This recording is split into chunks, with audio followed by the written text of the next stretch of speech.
مع احترامي لشريف النمس والنقيب تيسير فهمي تيسير ايه يا حيوان؟ اسمي تيسير، اطلع بره.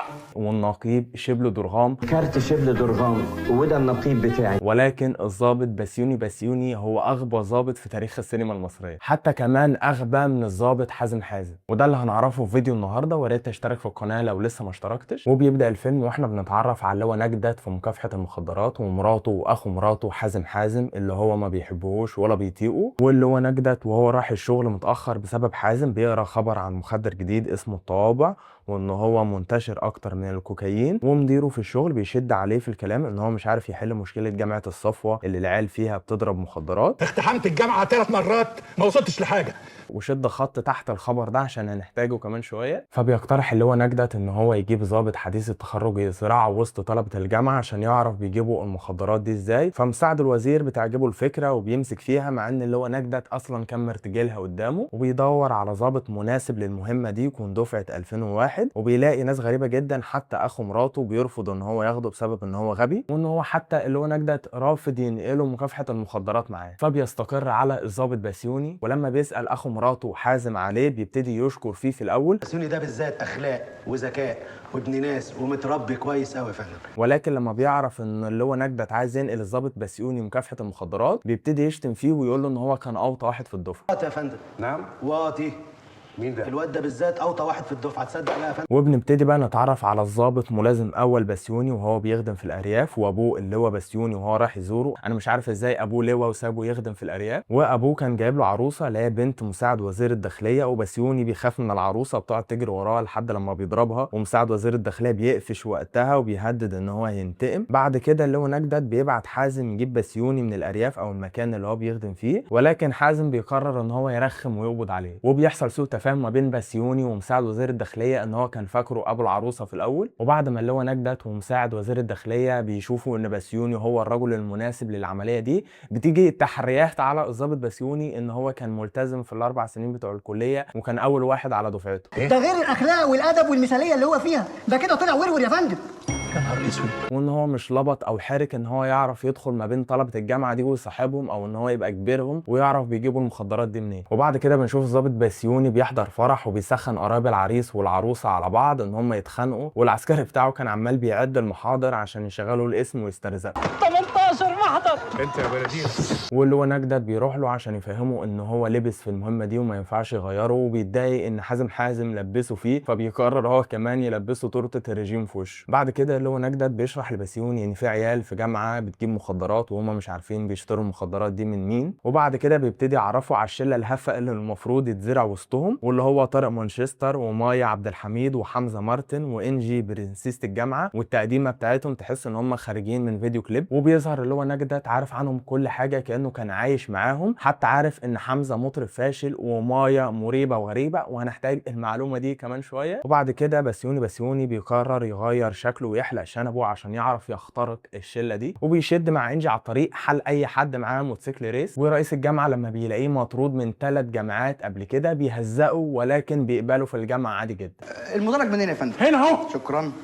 والكاميرا بتتنقل على المحاضره اللي فيها واحد فاتح اللابتوب والتاني بيشرب شاي في كوبايه ازاز، انا مش عارف دخل بالكوبايه الازاز دي ازاي، وواحده بتلعب كوتشينه، والاخيره بتتفرج على مجله للموضه. والمفروض بقى ان الشله دي خطر جدا لدرجه ان البوليس بعت ضابط يخترقهم، وان هم عاملين مشكله في الدوله كلها. وبيشك الضابط بسيوني في جميله اللي شغاله في الجامعه وهو ماشي مع مايا، وانجي عشان متغاظه منه بتخلي طارق يجر شكل بسيوني، فبيروحوا ينكشوه عشان طارق يضربه. ولكن بسيوني عشان راجل فحل وقدوه وعنتيل هو اللي بيضرب طارق وبيفرج عليه الجامعه كلها ومش بيخلي فيه حته سليمه. ويعتبر طارق اول واحد وقع في الشله، ان هو المفروض طارق ده هو زعيم الشله، والشله دي هي اكبر شله في الجامعه، ويبقى هفق كده محدش يقف معاه. زي مثلا دور محمد رجب في فيلم ازاي تخلي البنات تحبك، اللي هو كان قبل الباشا تلميذ بسنه، وكان قايم بنفس الدور ان هو الفيلن او الشرير، ولكن كانت شلته فيها 4 5 كده بلطجيه، او ان هم بيتصدروا له محدش كان عارف يقف قصاده. وانجي بتقرر تشقط بسيوني وهم مروحين عشان اعجبت بيه، وبتعزمه على حفله الحفله في بيتها من غير ما تقول له العنوان، ولكن هو عشان فحل وقدوه بيروح الحفله طبعا من غير ما يعرف العنوان. وفي الحفله دي بقيه الشله هي كمان بتهزق طارق وبيغنوا له وانت ابعد ريحنا وسيبنا ده القبو هو اللي حبيبنا، مع انه يعرفهم بقاله ساعتين 3 بس. انت ابعد ريحنا وسيبنا ده القبو هو اللي حبيبنا. وانت متخيل طارق مانشستر في يوم حبيبته سابته والشله كلها كرفت له واتضرب في الجامعه، يعني واضح ان هو كان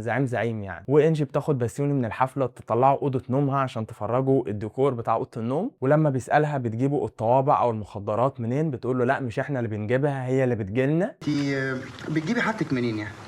حاجات ايه؟ لا الحاجات دي احنا ما بنجيبهاش، هي اللي بتيجي لحد عندنا.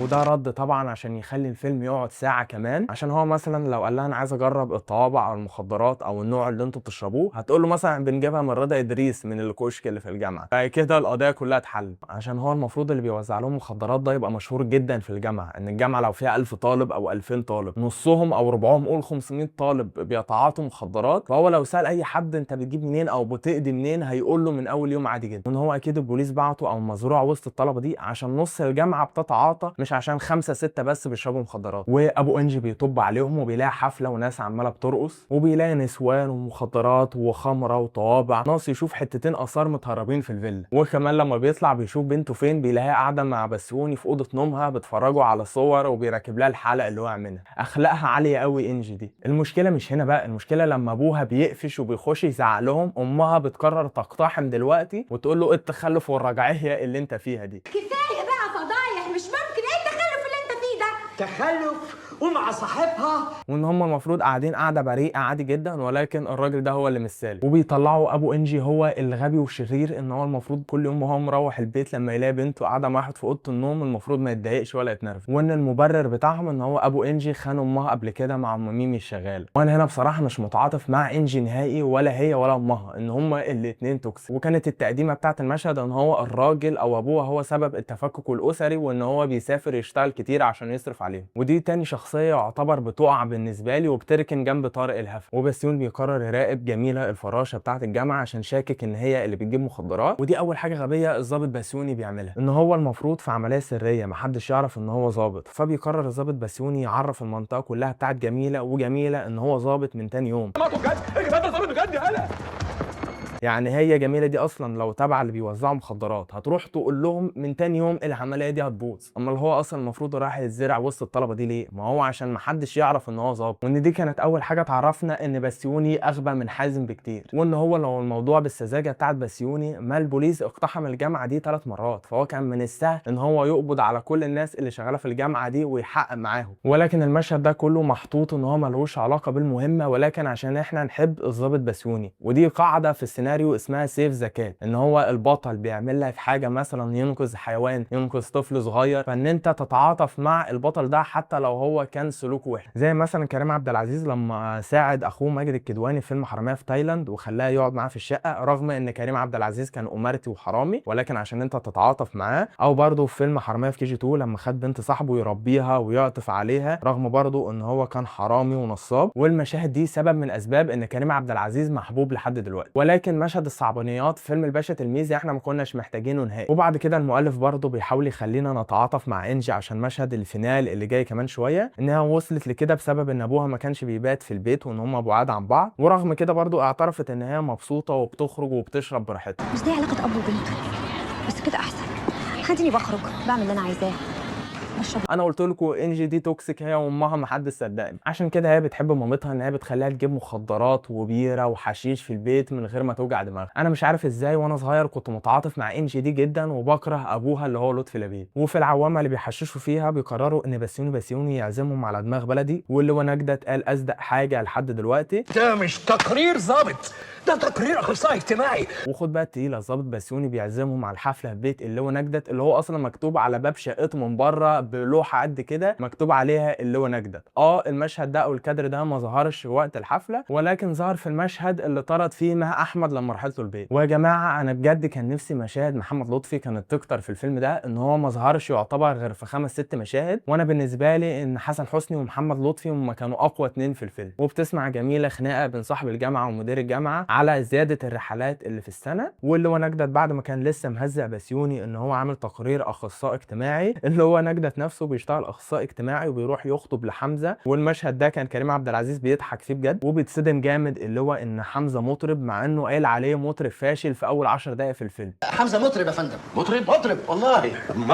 بيعرف يغني؟ ده عبد الحق الشهير بحمزه مطرب، مطرب فاشل بس عامل فرقه وبيغني فيها. وطارق بياخد بسيوني على غرزه وبيبلغ بوليس الاداب عشان يتقبض عليه ويخلص منه، واللي بيروح له حازم ولكن بسيوني بيعرف يهرب منه، وبيروح اللي هو نجدة يهزق حازم ان هو بيقول له ان دي كانت عمليه سريه، مع ان الضابط بسيوني عمال يتغابى من اول الفيلم ومحدش كلمه. وبعد كده بسيوني بيطلع معاهم الرحله زي ما راح معاهم الغرزه عشان يعرف المخدرات بتيجي منين، ومش بيشوف حاجه غير كراتين و3 جمال. وطارق بيحاول يعتدي على انجي ولكن عشان بسيوني فحل وقدوه وعنتيل بيديله علقه مائيه وبيديله بوكس بيقعد يعوم بعدها ويختفي لحد لما يطلع من الكاد. وبسيوني بيبلغ اللواء باللي شافه وبيروح يحضر الكمين بنفسه عشان يشوف الكراتين ولكن مش بيلاقي حاجه عشان ضابط الفحل والقدوه بسيوني بيه ما تتبعش الاتوبيس عشان يشوف البضاعه اللي فيها هتتنقل او هتتبدل او هتتغير من مكانها حتى. واللي نجدة وقتها بيقول له اللي في قلبه وفي قلوبنا كلنا ان هو فاشل وبعد عن المهمه الاساسيه. انت يا الظابط بعدت عن الهدف الرئيسي للمهمه.